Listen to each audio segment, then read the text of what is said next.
کیا پیغام دینا چاہتے ہیں؟ ہم یہ چاہتے ہیں کہ کچھ باتیں آپ ماہ رمضان کے سلسلے سے اور ایک پیغام کے ذریعے ان تک پہنچیں۔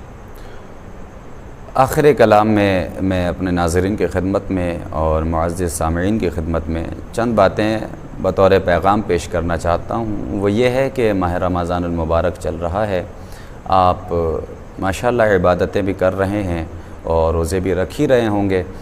بس گزارش بھی یہی ہے کہ حقیر کو اور تمام شان حیدر کرار کو اپنی دعاؤں میں ضرور یاد رکھیں۔ بالخصوص ایک گزارش ہے اپنے ناظرین سے، اپنے بھائیوں سے۔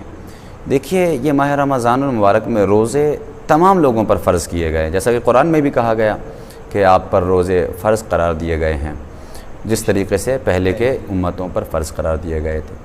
تو روزہ ہر کسی پر فرض ہے، یہاں پر کوئی انفرادیت نہیں ہے، کوئی مستثنیٰ نہیں ہے۔ مثال کے طور پر امیر پر روزہ واجب ہے، غریب پر نہیں ہے، ایسا بھی نہیں ہے، یا غریب پر ہی واجب ہے، امیروں پر نہیں ہے، یا بادشاہ پر واجب ہے اور رعایا پر واجب نہیں ہے، یا رعایا پر واجب ہو بادشاہ پر واجب نہیں ہے۔ اللہ کا حکم ہے، وہ پروردگار جو کائنات میں سب سے بڑا ہے، اس نے تمام لوگوں کے لیے، تمام مسلمانوں کے لیے روزہ فرض قرار دیا ہے۔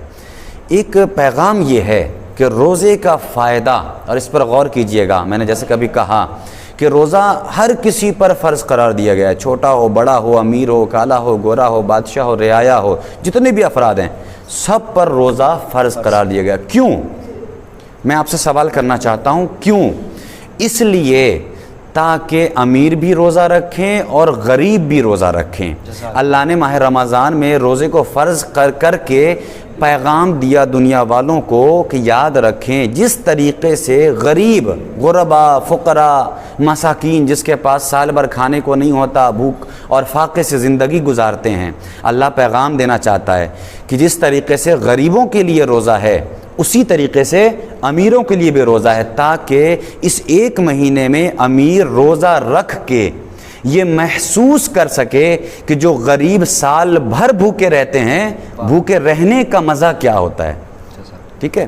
تو بھوکے رہنے کی جو تاثیر ہے، جو اس کی پریشانیاں ہیں، وہ امیروں کو سامنا کرنا چاہیے۔ ماہ رمضان کا ایک پیغام یہ بھی ہے، لہٰذا جو بھی صاحب ثروت اور دولت ہیں وہ اپنے پڑوسیوں کا خیال رکھیں، کہیں ایسا نہ ہو کہ آپ کے گھر کے قریب کوئی ایسا بھی روزہ دار ہو کہ جس کے یہاں سحری کا انتظام نہ ہو، افطار کا انتظام نہ ہو۔ والسلام علیکم ورحمۃ اللہ۔